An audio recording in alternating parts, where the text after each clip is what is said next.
Assalamualaikum warahmatullahi wabarakatuh. Nama saya Arifiyati Agustin dengan NIM 1903011176. Saya dari kelas Manajemen C sore semester 3. Kali ini saya akan menjelaskan materi tentang manajemen keuangan, yaitu terkait leverage dan struktur modal. Definisi leverage. Leverage adalah sebuah tingkat kemampuan dari perusahaan dalam penggunaan aktiva atau dana yang mempunyai beban secara tetap dalam rangka untuk mewujudkan sebuah tujuan dari perusahaan untuk dapat memaksimalisasi nilai kekayaan pemilik dari perusahaan. Fungsi leverage yang pertama, untuk dapat mengetahui posisi suatu perusahaan terhadap kewajiban kepada pihak lainnya. Yang kedua yaitu untuk dapat mengetahui kemampuan sebuah perusahaan dalam memenuhi kewajiban yang bersifat tetap. Yang ketiga yaitu untuk dapat mengetahui suatu keseimbangan antara nilai aktiva, khususnya aktiva tetap dengan modal. Yang keempat yaitu untuk bisa mengetahui seberapa besar aktiva sebuah perusahaan dibiayai oleh utang. Yang kelima yaitu untuk dapat mengetahui seberapa besar pengaruh utang suatu perusahaan terhadap pengelolaan aktiva. Pentingnya leverage bagi perusahaan. Leverage keuangan menjadi penting karena hal tersebut memungkinkan perusahaan untuk memaksimalkan keuntungan yang diperoleh oleh pemegang saham dibandingkan dengan keuntungan yang diperoleh dari operasi ekuitas. Leverage keuangan memungkinkan perusahaan untuk meminjam pinjaman dengan nilai yang besar untuk berinvestasi di bidang infrastruktur yang dapat meningkatkan kapasitas dan menyebabkan perusahaan dapat memperoleh manfaat dari meningkatnya skala ekonomi. Leverage keuangan juga diperlakukan sebagai perhitungan risiko yang diaplikasikan dengan kondisi yang tepat untuk menghasilkan hasil yang maksimal. Keuntungan dan kerugian dari tinggi atau rendahnya leverage. Yang pertama, keuntungan leverage akan cukup berpengaruh terhadap perusahaan dan pemegang saham jika iklim bisnis sedang dalam kondisi yang baik. Jika kondisi penjualan dalam keadaan yang sangat tinggi dan keuntungan operasi juga tinggi, maka leverage juga akan tinggi yang akan langsung berpengaruh ke EPS yang tinggi juga. Namun, penerapan tersebut juga bisa sangat beresiko jika kondisi iklim bisnis sedang suram. Karena pada intinya, jika perusahaan menggunakan dana hutang untuk memberikan biaya kepada perusahaan, maka sangat berbahaya dan beresiko. Untuk kerugian leverage, yaitu menyebabkan perusahaan tersebut masuk masa yang berbahaya, terutama jika iklim bisnis sedang pada masa yang buruk. Karena tingkat peluang keuntungan operasional yang didapatkan tidak akan bisa untuk membayarkan bunga yang muncul dari pinjaman. Total utang perusahaan dibagikan dengan total aktiva, maka akan muncul yang disebut dengan leverage factor atau LF atau juga debt ratio. Risiko yang dihadapi oleh perusahaan dikonversikan menjadi bentuk lain yaitu keuangan, dan biasanya keberhasilan pemimpin dari sebuah perusahaan mendapatkan hasil seperti apa yang diharapkan diakibatkan oleh hutang yang digunakan untuk membiayai pembiayaan. Definisi struktur modal. Struktur modal adalah perimbangan atau perbandingan antara modal asing dan modal sendiri.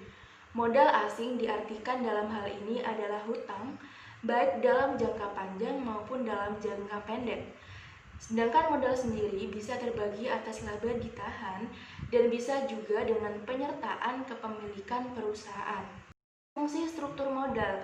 Yang pertama, maksimalisasi pengembalian. Maksudnya, struktur permodalan yang dirancang dengan baik memberikan ruang lingkup untuk meningkatkan laba per saham yang pada akhirnya memaksimalkan pengembalian bagi pemegang saham ekuitas dan memulihkan biaya pinjaman.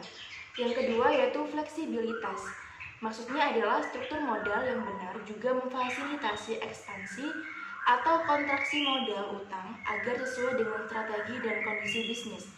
Yang ketiga yaitu soliditas, yaitu struktur yang baik membantu menjaga likuiditas di perusahaan karena modal utang yang tidak direncanakan menyebabkan beban pembayaran bunga yang pada akhirnya mengurangi kas di tangan.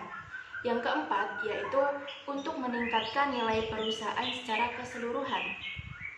Maksudnya, investor lebih suka menaruh uang mereka di perusahaan yang memiliki struktur pemodalan yang sehat. Dengan demikian, mengarah pada peningkatan nilai pasar dari saham dan sekuritas perusahaan. Yang kelima, untuk mengurangi resiko keuangan.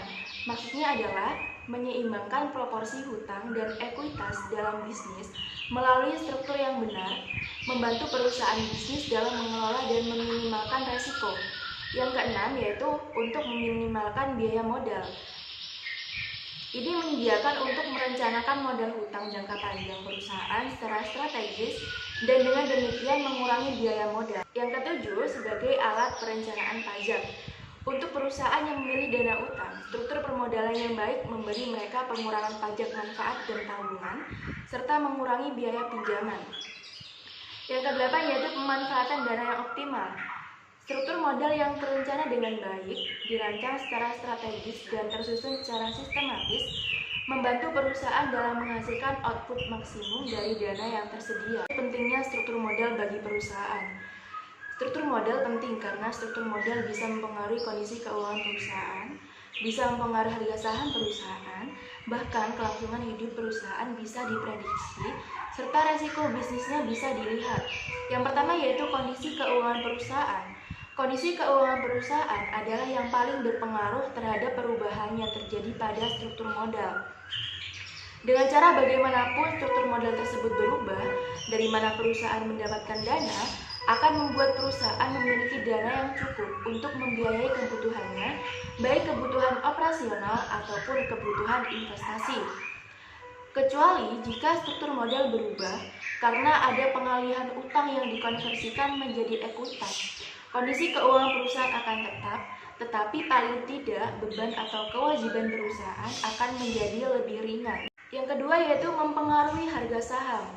Setiap perubahan yang terjadi pada struktur modal, baik karena adanya perubahan pada utang ataupun ekuitas perusahaan, akan berdampak pada harga saham perusahaan tersebut. Perubahan nilai saham tentu akan berdampak pada kemakmuran para pemegang saham. Pasar akan merespon setiap tindakan perusahaan, terutama tentang bagaimana cara perusahaan memenuhi kebutuhan dananya. Yang ketiga, dengan adanya struktur modal, bisa melihat resiko perusahaan. Struktur modal perusahaan menunjukkan persentase berapa utang dan ekuitas yang dimiliki. Rasio utang yang terlalu tinggi, bahkan sangat tinggi, memiliki resiko gagal bayar yang tinggi pula. Bagaimana kemampuan perusahaan untuk memenuhi kewajibannya yang sangat tinggi berpengaruh terhadap resiko bangkrut. Terlebih misalnya, bagaimana perusahaan dengan rasio utang yang tinggi dalam menghadapi kondisi resesi atau depresi ekonomi yang terjadi. Mampukah perusahaan menanggung resiko utangnya? Begitu juga sebaliknya, apabila perusahaan memiliki rasio utang yang sangat rendah, bahkan tidak memiliki utang, apakah itu bagus? Belum tentu. Untuk itulah, manajemen perusahaan berusaha semaksimal mungkin untuk mencari struktur modal yang optimal, persentase utang dan modal yang pas. Selanjutnya yaitu komposisi terbaik struktur modal. Penentuan komposisi sumber dana yang tepat oleh perusahaan yaitu menentukan pencapaian struktur modal yang optimal sehingga diharapkan dapat meningkatkan tingkat keuntungan perusahaan melalui saham perusahaan. Perusahaan dalam menjalankan usahanya sebaiknya memperhatikan proporsi atau komposisi struktur modalnya dengan melihat biaya modal dari masing-masing komponennya sehingga akan tercapai struktur modal yang optimal, yaitu struktur modal yang mempunyai biaya modal rata-rata yang rendah. Penentuan struktur modal yang optimal ditujukan untuk meningkatkan pendapatan pemilik perusahaan melalui peningkatan nilai dan keuntungan perusahaan. Nilai saham suatu perusahaan dapat dilihat dari nilai sahamnya yang terdapat di pasar modal ditambah dengan nilai hutangnya. Sedangkan keuntungan atau profitabilitas perusahaan, terutama yang berkaitan dengan modal sendiri dan total aktiva, dapat diukur dengan indikator-indikator seperti ROI, EPS, ROE, dan lain-lain. Manakah yang lebih baik menggunakan modal sendiri atau hutang jika dikaitkan dengan resiko dari masing-masing sumber dana tersebut? Jika resiko bisnis perusahaan rendah, maka rasio hutang perusahaan semakin tinggi. Karena beban hutang yang melekat pada hutang resikonya kecil. Tapi sebaliknya, bila resiko bisnis perusahaan tinggi, maka perusahaan akan cenderung mengoptimalkan sumber dana internal. Sebab pada resiko bisnis perusahaan tinggi, sulit bagi kreditur dan calon investor menanamkan dananya ke perusahaan. Menurut Brigham dan Houston, tahun 2006, halaman 48-49, semakin rendah resiko bisnis suatu perusahaan, maka semakin tinggi rasio utang optimalnya. Juga menurut Ridwan S. Sunjaya dan Inge Barlian, tahun 2003, halaman 287. Umumnya, semakin besar pengaruh operasi perusahaan dengan penggunaan biaya tetap akan semakin tinggi risiko bisnisnya. Semakin tinggi risiko bisnis perusahaan harus lebih berhati-hati dalam menentukan struktur modal. Perusahaan yang memiliki risiko bisnis atau variabilitas keuntungan tinggi, menurut Lukas Setia Atmaja tahun 2008, halaman 274, cenderung kurang dapat menggunakan hutang besar karena kreditur akan meminta biaya hutang yang tinggi. Oleh karena itu, perusahaan yang punya risiko bisnis yang tinggi seharusnya menggunakan hutang yang lebih sedikit untuk mengantisipasi terjadinya kebangkrutan. Itulah yang dapat saya sampaikan terkait leverage dan struktur modal. Semoga bermanfaat. Sekian dari saya. Wassalamualaikum warahmatullahi wabarakatuh.